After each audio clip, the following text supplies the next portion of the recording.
बिस्मिल्लाहिर्रहमानिर्रहीम। अस्सलाम वालेकुम स्टूडेंट्स। आज हम न्यूक्लियोफिलिक एडिशन रिएक्शंस में एक और रिएक्शन हम डिस्कस करने वाले हैं और वो रिएक्शन है क्या बेटा? वो है जी एडिशन ऑफ सोडियम बाईसल्फाइड। सोडियम बाईसल्फाइड की एडिशन और इसका मैकेनिज़्म हमने पढ़ना है। तो बेटा स्टार्ट करते हैं। तकरीबन तमाम एल्डिहाइड्स, जितने भी एल्डिहाइड्स हैं तकरीबन सारे, और जो स्मॉल मिथाइल कीटोन्स हैं, इनका जब हम रिएक्शन कराते हैं एक्वस सॉल्यूशन ऑफ सोडियम बाईसल्फाइड के साथ, तो सोडियम बाईसल्फाइड एडक्ट बनता है। यानी न्यूक्लियोफिलिक एडिशन रिएक्शंस के नतीजे में जो एडक्ट बनता है उसे हम क्या कह रहे हैं? सोडियम बाईसल्फाइड एडक्ट कह रहे हैं। और इसके रिएक्शन मिक्सचर के अंदर क्या बन जाते हैं? वाइट प्रेसिपिटेट बन जाते हैं। ऑलमोस्ट ऑल एल्डिहाइड्स और स्मॉल मिथाइल कीटोन्स जो हैं रिएक्ट करते हैं with aqueous solution of sodium bisulphite and produce white precipitate of sodium bisulphite adduct. Aldehydes की तो बात हमें समझ आ रही है। स्मॉल मिथाइल कीटोन्स मतलब अगर कार्बोनाइल ग्रुप के एक तरफ हर सूरत कंपल्शन में मिथाइल ग्रुप मौजूद हो और दूसरी तरफ कोई भी अल्काइल ग्रुप मौजूद हो, तो ऐसे कीटोन्स को हम क्या कहते हैं? मिथाइल कीटोन्स कहते हैं। क्या कहते हैं? मिथाइल कीटोन्स कहते हैं। स्मॉल मिथाइल कीटोन का क्या मतलब है? स्मॉल मिथाइल कीटोन का मतलब ये है, ये जो दूसरी तरफ अल्काइल ग्रुप मौजूद है, इस अल्काइल ग्रुप के अंदर 3 से ज़्यादा कार्बन एटम नहीं होने चाहिए। यानी इस आर की जो खसूसियात हैं वो क्या होनी चाहिए? एक तो ये हर सूरत प्राइमरी अल्काइल ग्रुप होना चाहिए, और दूसरा हर सूरत इसमें 3 से ज़्यादा कार्बन एटम्स नहीं होने चाहिए। मतलब इस आर की जगह एक कार्बन वाला अल्काइल ग्रुप मिथाइल है, तो इसका क्या नाम होगा? प्रोपेनॉन। इसमें भी एडिशन हो जाएगी सोडियम बाईसल्फाइड की। और ये मिथाइल कीटोन जिसमें इस आर की जगह कौन है? इथाइल ग्रुप 2 कार्बन वाला है, इसका क्या नाम है? 2 ब्यूटानॉन। इसमें भी सोडियम बाईसल्फाइड की एडिशन हो जाएगी। और ये जो है जिसके एक तरफ जो है आर के अंदर कितने कार्बन एटम्स हैं? 3 कार्बन एटम्स हैं, यानी इसका क्या नाम है जी? 2 पेंटानॉन। इसमें भी एडिशन हो जाएगी। अगर कार्बन एटम्स की तादाद बढ़ जाएगी, मिसाल के तौर पर पेंटानॉन की बजाय हेक्सानॉन है, हेप्टानॉन है, तो उसमें जो है सोडियम बाईसल्फाइड की एडिशन बेटा नहीं होगी। अच्छा, ये मैंने 3 पेंटानॉन लिखा है। 3 पेंटानॉन में भी सोडियम बाईसल्फाइड की एडिशन नहीं होती, क्योंकि ये मिथाइल कीटोन नहीं है। इसके दोनों तरफ इथाइल ग्रुप लगे हुए हैं और स्टीरिक हिंड्रेस की वजह से इसमें एडिशन, सोडियम बाईसल्फाइड की एडिशन नहीं होती। अच्छा भाई, अगर हम कहते हैं जी 3 कार्बन एटम से ज़्यादा कार्बन एटम हैं, तो फिर रीज़न क्या है कि एडिशन रिएक्शन नहीं होगा सोडियम बाईसल्फाइड के साथ? उसकी रीज़न क्या है? वाई। इस वाई का रीज़न क्या है बेटा? अगर ये जो अल्काइल ग्रुप है ये बल्की होगा, तो न्यूक्लियोफिलिक एडिशन में इलेक्ट्रोफिलिक कार्बन के ऊपर, ये जो इलेक्ट्रोफिलिक कार्बन है, न्यूक्लियोफाइल आसानी से अटैक नहीं कर सकेगा।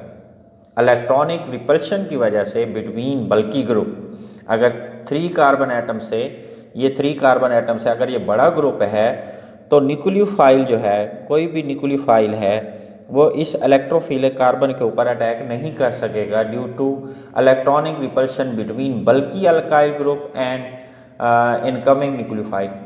अटैकिंग न्यूक्लियोफाइल और बल्की अल्काइल ग्रुप में इलेक्ट्रॉनिक रिपल्शन की वजह से, बार बार रिपीट कर रहा हूँ, इलेक्ट्रॉनिक रिपल्शन की वजह से, जिसको हम स्टीरिक हिंड्रेंस कह रहे हैं, स्टीरिक हिंड्रेंस की वजह से न्यूक्लियोफाइल इलेक्ट्रोफिलिक कार्बन पे अटैक नहीं करेगा और न्यूक्लियोफिलिक एडिशन रिएक्शन नहीं होगा। इसलिए हम कह रहे हैं कि सिर्फ जो स्मॉल मिथाइल कीटोन्स हैं, जैसे प्रोपेनॉन है, 2 ब्यूटानॉन है, 2 पेंटानॉन है, इस तरह के जो स्मॉल मिथाइल कीटोन्स हैं, ये सोडियम बाईसल्फाइड के साथ रिएक्शन देते हैं। तो अब हम रिएक्शंस को बेटा पढ़ लेते हैं। रिएक्शन आसान है। ये मैंने लिखा हुआ है फॉर्म एल्डिहाइड। इस फॉर्म एल्डिहाइड में जब हम ऐड करेंगे सोडियम बाईसल्फाइड, तो इसका एडिशन प्रोडक्ट बनेगा रिएक्शन मिक्सचर के अंदर, उसके वाइट प्रेसिपिटेट बन जाते हैं। ऑक्सीजन के साथ हम लिखेंगे H, ये कार्बन, ऑक्सीजन के साथ H लिखेंगे और बाकी क्या रह गया बेटा, SO3Na ये कार्बन के साथ आ जाएगा। और फॉर्मल्डिहाइड में कार्बन के साथ क्या आते हैं, 2 हाइड्रोजन आते हैं। ये बाईसल्फाइड एडिशन प्रोडक्ट बना है रिएक्शन मिक्सचर के अंदर, इसके वाइट प्रेसिपिटेट बन जाते हैं। इसी तरह से ये भी आसान है। मैंने क्या कहा, ऑक्सीजन के साथ हाइड्रोजन लिखें, ये CH3 ये H, और इस ऑक्सीजन के साथ आपने क्या लिखना है, ये H लिखना है। और बाकी क्या रह गया, SO3Na, ये हम इसके साथ लिख देंगे। ये भी हमारे पास क्या बन गया, बाईसल्फाइड एडिशन प्रोडक्ट बन गया। एसीटोन के साथ जब हम लिखेंगे तो सेम बिल्कुल उसी तरह से ये CH3 ये CH3 ये दोनों CH3 हमने लिख दिए। ऑक्सीजन के साथ H लिखना है और SO3Na कार्बन के साथ हम इसको लिखेंगे। ये एडिशन बाईसल्फाइड एडिशन प्रोडक्ट बना है। अगर हम बाईसल्फाइड एडिशन प्रोडक्ट से जो पेरेंट एल्डिहाइड या कीटोन्स हैं इसको रीजनरेट करना चाहें तो फिर हम कैसे रीजनरेट कर सकते हैं। बात सुनने समझने वाली है बेटा, अगर आप मेरी बात सुन रहे हैं तो आपको ये बात हर सूरत समझ आ जाएगी। So be attentive and listen me. ये बाईसल्फाइड एडिशन प्रोडक्ट लिखा है, एसिड एल्डिहाइड से जो बना है, ये मैंने दोबारा लिख दिया। अगर हम एसिड एल्डिहाइड को जिससे ये हमने बनाया था, अगर इस एसिड एल्डिहाइड को रीजनरेट करना चाहते हैं तो फिर क्या तरीकाकार है, फिर हम डाइल्यूट मिनरल एसिड HCl के साथ या सल्फ्यूरिक एसिड के साथ रिएक्ट कराते हैं और हीट करते हैं, यानी HCl के साथ रिएक्ट करना है और क्या करेंगे, on heating with dilute HCl, तो हमारे पास बेटा क्या बन जाएगा, जो ओरिजिनल जो एल्डिहाइड है वो रीजनरेट हो जाएगा, यानी CH3HC double bond O acid aldehyde जो है रीजनरेट हो जाएगा। और क्या बनेगा, सोडियम और क्लोरीन मिलके ये बना देंगे बेटा NaCl, एक हाइड्रोजन ये और एक हाइड्रोजन ये, 2 हाइड्रोजन और यहाँ से ऑक्सीजन मिलके क्या बना देंगे, वाटर। बाकी यहाँ पे क्या रह जाएगा, SO2। ठीक है जी। इस तरह से हम जो पेरेंट एल्डिहाइड है या कीटोन है उसको क्या कर सकते हैं, रीजनरेट कर सकते हैं। कैसे, जो बाईसल्फाइड एडिशन प्रोडक्ट हमारे पास बन रहे हैं उसका रिएक्शन किसके साथ कराना है, हमने डाइल्यूट मिनरल एसिड के साथ, चाहे वो HCl है या सल्फ्यूरिक एसिड है, और साथ के साथ उसको क्या करना है, हमने हीट भी करना है। तो हमारे पास क्या बन जाएगा, ओरिजिनल एल्डिहाइड कीटोन जो है ये रीजनरेट हो जाएगा। अगर मैं आपको साथ के साथ इस रिएक्शन की एप्लीकेशन यानी यूज़ ऑफ द रिएक्शन बताता चलूँ तो बेटा इस रिएक्शन का यूज़ क्या है, क्या ही आसान है। इस रिएक्शन को हम आइडेंटिफिकेशन पर्पस के लिए यूज़ कर सकते हैं, सेपरेशन और प्योरीफिकेशन के लिए हम इसको यूज़ कर सकते हैं। देखो बात को समझो, फर्ज करें मैं कहता हूँ जी टेस्ट ट्यूब में एक अननोन कंपाउंड है, आप मुझे बताएं क्या ये अल्कोहल है या कार्बोनाइल कंपाउंड है। यानी अल्कोहल या कार्बोनाइल कंपाउंड हो सकता है, आप मुझे चेक करके बताएं कि ये अल्कोहल है या कार्बोनाइल कंपाउंड है। बड़ा सिंपल सा फार्मूला है, हम इसमें क्या करेंगे, आइडेंटिफिकेशन के लिए सोडियम बाईसल्फाइड ऐड करते हैं। जब सोडियम बाईसल्फाइड ऐड करेंगे, अगर इसमें कार्बोनाइल कंपाउंड हुआ यानी कोई फॉर्मल्डिहाइड है, एसिड एल्डिहाइड है या स्मॉल मिथाइल कीटोन है, तो उसमें सोडियम बाईसल्फाइड ऐड होता है और वाइट प्रेसिपिटेट बन जाते हैं बाईसल्फाइड एडिशन प्रोडक्ट के। अगर बाईसल्फाइड एडिशन प्रोडक्ट के इस टेस्ट ट्यूब के अंदर वाइट प्रेसिपिटेट बन जाते हैं, कौन से प्रेसिपिटेट, वाइट प्रेसिपिटेट अगर बन जाते हैं तो इसका मतलब ये है कि ये अल्कोहल नहीं था टेस्ट ट्यूब के अंदर, कौन था, वो कार्बोनाइल कंपाउंड है।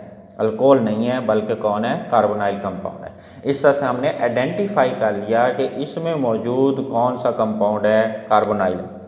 यानी आइडेंटिफिकेशन पर्पस के लिए भी इस रिएक्शन को यूज़ कर सकते हैं और सेपरेशन के लिए भी हम इसको यूज़ कर सकते हैं। कैसे, अब इस बात को समझने की कोशिश करें। मिसाल के तौर पर मेरे पास एक मिक्सचर है कार्बोनाइल कंपाउंड का और नॉन कार्बोनाइल कंपाउंड का। इस मिक्सचर में से मैं कार्बोनाइल कंपाउंड को सेपरेट करना चाहता हूँ बेटा। कैसे सेपरेट कर सकता हूँ, सोडियम बाईसल्फाइड अगर मैं इसमें ऐड करूँ, सोडियम बाईसल्फाइड कार्बोनाइल कंपाउंड के में ऐड होके क्या बना देता है, बाईसल्फाइड एडिशन प्रोडक्ट के वाइट प्रेसिपिटेट, बॉटम के अंदर वाइट प्रेसिपिटेट बन जाएंगे। अब ये जो वाइट प्रेसिपिटेट बने हैं इनको हम क्या कर सकते हैं, फिल्टर करके सेपरेट कर सकते हैं, यानी सेपरेशन हम कर सकते हैं कार्बोनाइल कंपाउंड्स की नॉन कार्बोनाइल कंपाउंड्स, सेपरेशन कर सकते हैं कार्बोनाइल कंपाउंड्स की किससे, नॉन कार्बोनाइल कंपाउंड्स। अब ये सेपरेट करने के बाद जो हमारे पास बाईसल्फाइड एडिशन प्रोडक्ट बना है, इससे अगर हमने ओरिजिनल यानी पेरेंट एल्डिहाइड कीटोन दोबारा हासिल करना है तो इस बाईसल्फाइड, ये जो बाईसल्फाइड एडिशन प्रोडक्ट बने हैं इनका रिएक्शन कराएंगे किसके साथ, डिल्यूट मिनरल एसिड के साथ, दैट इज HCl और सल्फ्यूरिक एसिड। तो ओरिजिनल जो एल्डिहाइड है या पेरेंट एल्डिहाइड है, वो पेरेंट एल्डिहाइड या कीटोन हम क्या कर सकते हैं, रिप्रोड्यूस कर सकते हैं। जी बेटा, अब हम इस रिएक्शन के इम्पोर्टेंट पार्ट यानी मैकेनिज़्म को डिस्कस करते हैं। तो मैकेनिज़्म का जो फर्स्ट स्टेप है वो सोडियम बाईसल्फाइड की आयोनाइजेशन है। सोडियम बाईसल्फाइड की आयोनाइजेशन से क्या बनता है जी, सल्फाइड आयन बनता है, हाइड्रोजन आयन प्रोड्यूस होगा और सल्फाइड आयन को यूँ लिख लेते हैं SO2 नेगेटिव, O नेगेटिव, और ये सोडियम आयन जो है ये प्रोड्यूस होगा। इसको हम सल्फाइड आयन और सोडियम आयन को यूँ मिला के भी लिख सकते हैं। सेकंड स्टेप में ये जो सल्फाइड आयन बना है ये बेटा ये एक्ट करेगा न्यूक्लियोफाइल के तौर पर, और इसमें ज़रा गौर करें जो सल्फ़र एटम है वो मोर न्यूक्लियोफिलिक है देन ऑक्सीजन एटम। अब इस बात को समझने की ज़रूरत है, मैं आपको ये बात आसानी से समझा सकता हूँ। ये मैंने बेटा सोडियम बाईसल्फाइड लिखा है NaHSO3। जब आयोनाइजेशन में प्रोटॉन जो है ये रिमूव होता है और ये इलेक्ट्रॉन यहाँ पे शिफ्ट होंगे तो ये क्या हो जाएगा, डबल बॉन्ड बन जाएगा, सल्फर पर क्या आ जाएगा, नेगेटिव चार्ज आ जाएगा। अब देखें ये जो सल्फ़र है दो ऑक्सीजन एटम के साथ ये डबल बॉन्ड बना रहा है और एक ऑक्सीजन एटम के साथ ये क्या बना रहा है, सिंगल बॉन्ड बना रहा है। जो नेगेटिव चार्ज है वो सल्फ़र के ऊपर भी मौजूद है, नेगेटिव चार्ज जो है वो ऑक्सीजन के ऊपर भी मौजूद है। तो सल्फ़र और ऑक्सीजन में से कौन ज़्यादा न्यूक्लियोफिलिक है, हम कह रहे हैं जी सल्फ़र जो है ये मोर न्यूक्लियोफिलिक है। उसकी रीज़न क्या है, देखें ऑक्सीजन जो है ये मोर इलेक्ट्रोनेगेटिव एलिमेंट है, ये इस चार्ज को रिटेन करेगा, ये आसानी से इससे छुटकारा नहीं चाहेगा। सल्फ़र जो है लेस इलेक्ट्रोनेगेटिव है तो ये आसानी से छुटकारा चाहेगा, ये आसानी से अपने ये जो चार्ज है या इलेक्ट्रॉन है ये दे देगा। जब ये आसानी से छुटकारा चाहेगा तो हम इसलिए इसको क्या कह रहे हैं, ये ज़्यादा अच्छा न्यूक्लियोफाइल है। ऑक्सीजन क्योंकि अपने चार्ज को ज़्यादा इलेक्ट्रोनेगेटिव होने की वजह से अपने चार्ज को रिटेन करने की कोशिश करेगा, अपना ये जो चार्ज है नेगेटिव चार्ज है या इलेक्ट्रॉन है ये दूसरे एटम को डोनेट नहीं करेगा, ये इसके छुटकारा नहीं चाहेगा, तो ये अच्छा न्यूक्लियोफाइल नहीं है। जो इलेक्ट्रॉन आसानी से देता है वो क्या होता है, अच्छा न्यूक्लियोफाइल होता है। तो इस केस में सल्फ़र जो है ये न्यूक्लियोफाइल के तौर पर ये ज़्यादा न्यूक्लियोफिलिक है, तो ये कार्बन के साथ क्या करेगा, बॉन्ड बनाएगा। न्यूक्लियोफाइल कहाँ पे अटैक करता है, इलेक्ट्रोफिलिक कार्बन पे अटैक करता है, and this bond will shift to that. तो इसको लिख लेते हैं बेटा, ये हो जाएगा O नेगेटिव, ये बॉन्ड जब यहाँ पे शिफ्ट होगा तो O नेगेटिव, और इसको ये सल्फ़र के साथ कार्बन का बॉन्ड बन जाएगा S, इस सारे को मिला के मैं यूँ लिख देता हूँ SO3Na, इस पर पॉजिटिव चार्ज और ये नेगेटिव चार्ज, और इसको मैंने एज सच यहाँ पे लिख दिया है। फाइनली जो प्रोटॉन है, ये जो प्रोटॉन है ये ऑक्सीजन के साथ क्या हो जाएगा, कंबाइन हो जाएगा और फाइनल प्रोडक्ट बना देगा। ये फाइनल प्रोडक्ट कैसे बनेगा, ऑक्सीजन इस प्रोटॉन के साथ कंबाइन हो जाएगी OH, और नीचे क्या है, ये है जी SO3Na। तो इस तरह से क्या बन जाएगा, ये फाइनल प्रोडक्ट बना है, यानी बाईसल्फाइड एडिशन प्रोडक्ट इस मैकेनिज़्म के तहत बनता है। ये था हमारा आज का लेक्चर, इंतहाई आसान, इंतहाई इंटरेस्टिंग। अगर आप इसको गौर से सुनेंगे और इस रिएक्शन की प्रैक्टिस करेंगे तो यकीनन ये रिएक्शन और उसका मैकेनिज़्म आपको तैयार हो जाएगा। दैट्स इट, थैंक यू, अल्लाह हाफिज़।